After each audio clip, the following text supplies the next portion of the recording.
Good morning 12th class. बेटे आज हम कंडीशनल प्रोबेबिलिटी के कुछ और इम्पॉर्टेंट क्वेश्चंस ले रहे हैं इस क्लास में, तो ध्यान से समझिए। 2 क्लासेस हम इस टॉपिक पर पहले ही ले चुके हैं, लेकिन थोड़ा सा हर क्वेश्चन अलग तरह का है, तो आपको मैक्सिमम प्रैक्टिस इसमें करनी पड़ेगी, तभी आपको कंसेप्ट क्लियर हो पाएगा। ठीक है, तो हमने एक्सरसाइज 13.1 का मैंने 14 क्वेश्चन लिया है। क्वेश्चन को सुनिए ध्यान से। Given that 2 numbers appearing on throwing 2 dice are different. Given that 2 numbers appearing on throwing 2 dice are different. Find the probability of the event. The sum of the numbers on the dice is 4.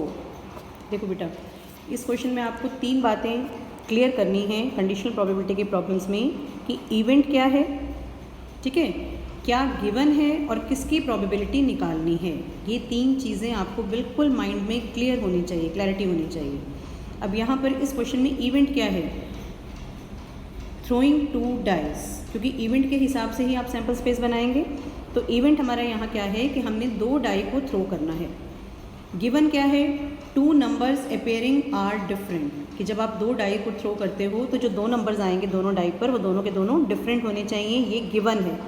और probability निकालनी किसकी है, find the probability of the event, the sum of the numbers on the dice is 4, कि दोनों die पे जो 2 numbers आ रहे हैं उनका सम 4 होना चाहिए, इसकी प्रोबेबिलिटी हमें निकालनी है। ठीक है, क्लियर। क्योंकि हमें मालूम है फॉर्मूले में कंडीशनल प्रोबेबिलिटी के कि जिसकी निकालनी होती है वो ऊपर आता है और जिसकी दी हुई होती है वो आपका डिनोमिनेटर में आता है। तो अब हम क्वेश्चन को स्टार्ट करते हैं। हमने सबसे पहले हम क्या बनाएंगे, सैम्पल स्पेस। सैम्पल स्पेस क्या है आपकी, क्या है हमारा इवेंट, कि हमने 2 डाई को एक साथ थ्रो किया है। तो आपको मालूम है सैम्पल स्पेस कैसे बनती है, 1 1 1 2 1 3 1 4 1 6, मैंने शॉर्ट में लिख दिए, 2 1 2 2 अप टू 2 6, फिर 3 1 से लेकर 3 6 तक। टोटल इस सैम्पल स्पेस में कितने पॉइंट्स होते हैं, सबको मालूम है, 36 पॉइंट्स। जब हम 2 डाई को एक साथ थ्रो करते हैं तो हमारे पास सैम्पल स्पेस में 36 पॉइंट्स आते हैं इन ऑल। तो ये हमें मालूम होना चाहिए, 36 पॉइंट्स आपके सैम्पल स्पेस में हैं। अब हम इवेंट ई पर आते हैं, जिसकी प्रोबेबिलिटी हमें निकालनी होती है। तो किसकी प्रोबेबिलिटी आपको निकालनी है, sum of the numbers on the dice is 4। ठीक है, तो इस सैम्पल स्पेस में से आप वो वाले प्रेफरेबल इवेंट्स लेंगे जिसमें आपका सम ऑफ द नंबर दोनों डाइस पे 4 आ रहा है। तो आप देखिए ई इवेंट के मैंने पहले पॉइंट्स लिखे हैं और फिर उसकी प्रोबेबिलिटी। तो ई इवेंट में हमारे क्या आएंगे, 1 3 आ गया, सम 4 हो गया, 3 1 आ गया और एक आ गया 2 2। इसके अलावा तो कोई पॉइंट नहीं आएगा सैम्पल स्पेस का। तो टोटल हमारे पास 36 में से 3 पॉइंट्स हमारे आ रहे हैं। तो प्रोबेबिलिटी क्या हो गई इस इवेंट की, 3/36। ठीक है, ये हमारा इवेंट हो गया, sum of the numbers on the dice is 4। अब गिवन क्या है, 2 numbers appearing on throwing 2 dice are different, कि दोनों नंबर्स आपके डिफरेंट होने चाहिए दोनों डाई के ऊपर। ये हमारा इवेंट एफ हो जाएगा।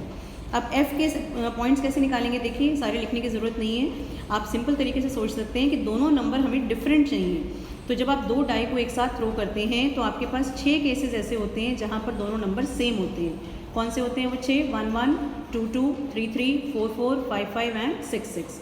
तो आउट ऑफ 36 6 पॉइंट्स हमारे पास ऐसे हैं जिस पे दोनों नंबर दोनों डाइस पे सेम होता है। तो बाकी जो बचे 36 में से 6 आप निकाल दीजिए, कितने बचे, 30। तो 30 पॉइंट्स आपके ऐसे हैं जहाँ पर दोनों डाइस पे दोनों नंबर डिफरेंट होते हैं। ठीक है, तो इसलिए मैंने थोड़े से लिख भी दिए हैं। फिर भी आपका एफ में हमारे कौन से पॉइंट्स आ रहे हैं, 1 2 1 3 इस तरह के सारे आएंगे। तो टोटल कितने हो जाएंगे एफ में, 30 पॉइंट्स ऐसे हो जाएंगे जहाँ पर दोनों डाइस पे जो दोनों नंबर्स आ रहे हैं वो डिफरेंट होंगे। तो एफ की प्रोबेबिलिटी क्या हो गई हमारी, 30/36। मेथड याद है आपको, स्टेप्स याद हैं। पहले ई इवेंट की प्रोबेबिलिटी, ई इवेंट के सैम्पल पॉइंट्स, फिर प्रोबेबिलिटी, एफ के सैम्पल पॉइंट्स, फिर प्रोबेबिलिटी, फिर दोनों का इंटरसेक्शन।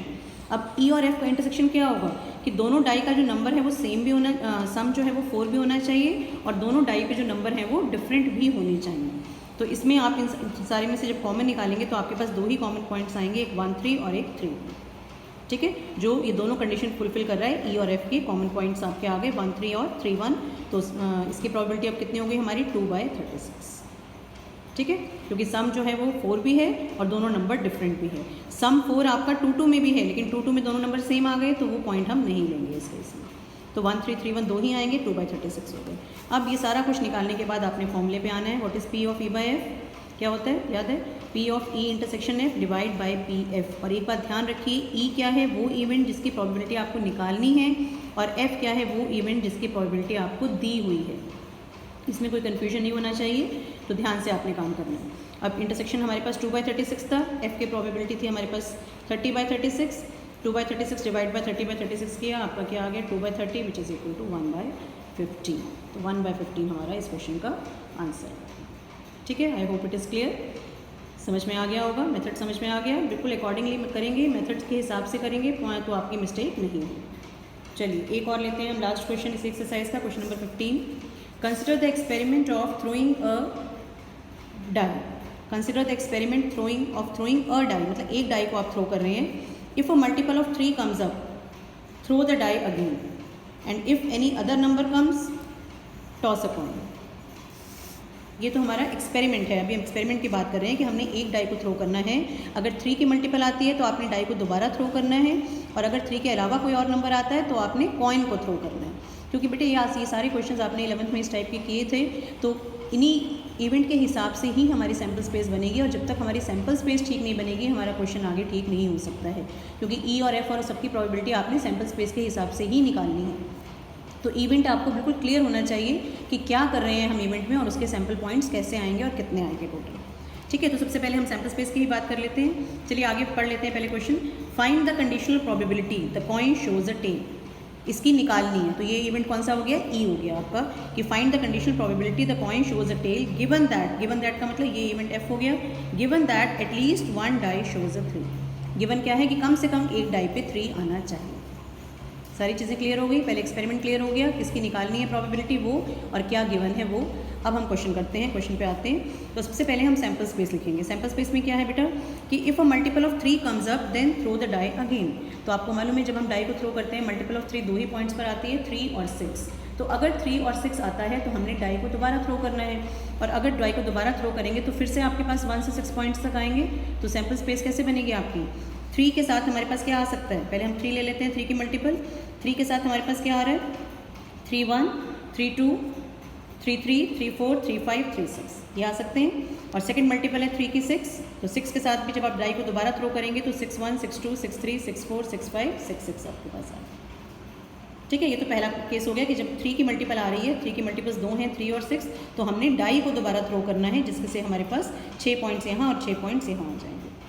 उसके बाद अभी खत्म नहीं हुआ आपका इवेंट कि अगर 3 और 6 नहीं आता है, डाई के ऊपर कोई और नंबर आता है, यानी कि 1 2 3 1 2 और 5 और 4 आता है, तब हमने क्या करना है, एक कॉइन को टॉस करना है। और जब हम कॉइन को टॉस करेंगे आपको मालूम है फिर से हमारे पास हेड और टेल दोनों आ सकते हैं। तो अब हम स्टार्ट करते हैं कि 1 के साथ हेड आ सकता है, 1 के साथ टेल आ सकता है, 2 के साथ हेड, 2 के साथ टेल, 4 के साथ हेड, 4 के साथ टेल, और 5 के साथ हेड और 5 के साथ टेल। हो गया आपका इवेंट कंप्लीट। काउंट कर लीजिए सबको, कितने सैम्पल पॉइंट्स बने आपके पास, 20 पॉइंट्स हमारे सैम्पल स्पेस में आ गए। ठीक है, ये ज़रूरी है ठीक होना, क्योंकि इसी के हिसाब से अब हर पॉइंट की जो प्रोबेबिलिटी है वो 1/20 हो जाएगी ना, आपको मालूम है, ये बात हम डिस्कस कर चुके हैं। तो 20 पॉइंट्स हमारे इन ऑल सैम्पल स्पेस में आए हैं। अब आ जाइए, find the conditional probability the coin shows a tail. ये हमारा ई इवेंट है कि कॉइन पर टेल आना चाहिए। अब कॉइन पर टेल आने के लिए आप देख रहे हैं 4 ही पॉइंट्स हैं, 1 टेल, 2 टेल, 4 टेल और 5 टेल। आउट ऑफ 24 पॉइंट्स आपके फेवरेबल हैं, तो प्रोबेबिलिटी होगी 4/20। Given that at least 1 die shows a 3, ये हमारा एफ इवेंट हो गया। एफ इवेंट क्या हो गया कि कम से कम एक डाई पे 3 आना चाहिए, कम से कम एक, तो एक पे भी 3 आएगा और एक से ज़्यादा यानी कि दोनों पे भी 3 आ सकता है। तो इसके पॉइंट्स कितने बनेंगे, देखिए, एक पे 3 आने के आपके ये हो गए, और ये दोनों पे 3 भी इसी में आ गया आपका, 1 2 3 4 5 6 यहाँ से, और एक ये हो गया 7, टोटल 7 पॉइंट्स आ गए, क्योंकि कम से कम दोनों में से एक डाई पे 3 आना चाहिए। ये हमारा एफ इवेंट है। तो 6 यहाँ से फर्स्ट रो में से और एक यहाँ से, 7 पॉइंट्स आपके आ गए। तो एफ इवेंट की हमारी प्रोबेबिलिटी होगी 7/20। मैंने लिख भी दिए हैं ये पॉइंट्स, 3 1 से लेकर 3 6 तक, और ये इधर हो गया 6 3, 7 पॉइंट्स आएंगे। नेक्स्ट स्टेप आपका इन दोनों का इंटरसेक्शन। अब देखिए इंटरसेक्शन क्या होगा कि कम से कम एक डाई पर 3 आना चाहिए और कॉइन पर टेल आनी चाहिए। तो इज़ इट पॉसिबल, देख रहे हैं आपको एक कॉमन पॉइंट है, क्योंकि डाई को जब हम थ्रो कर रहे हैं तो आपका कॉइन को हम थ्रो ही तभी कर रहे हैं जब हमारा डाई पर 3 की मल्टीपल नहीं आ रही है। तो कोई भी पॉइंट कॉमन नहीं आएगा। आप यहाँ से भी देख सकते हैं, आपने ई के भी पॉइंट्स लिखे हैं, एफ के भी लिखे हैं, इसमें कोई भी पॉइंट हमारा कॉमन नहीं आ रहा। तो इंटरसेक्शन हमारा क्या हो जाएगा, 0, क्योंकि कोई भी पॉइंट नहीं आ रहा। तो P of E intersection F हमारा 0 आ गया। अब what is P of E by F, formula use करिए, P of E intersection F divide by P F. और ध्यान रखिए बेटा यहाँ पर कि यहाँ पर जो एफ इवेंट है वो गिवन इवेंट की प्रोबेबिलिटी होनी चाहिए। अब ई इंटरसेक्शन एफ हमारा 0 आ रहा है, एफ हमारा 7/20 है, 0/7/20 किया तो आपका आंसर कितना आ गया, फाइनली हमारा आंसर आ गया 0।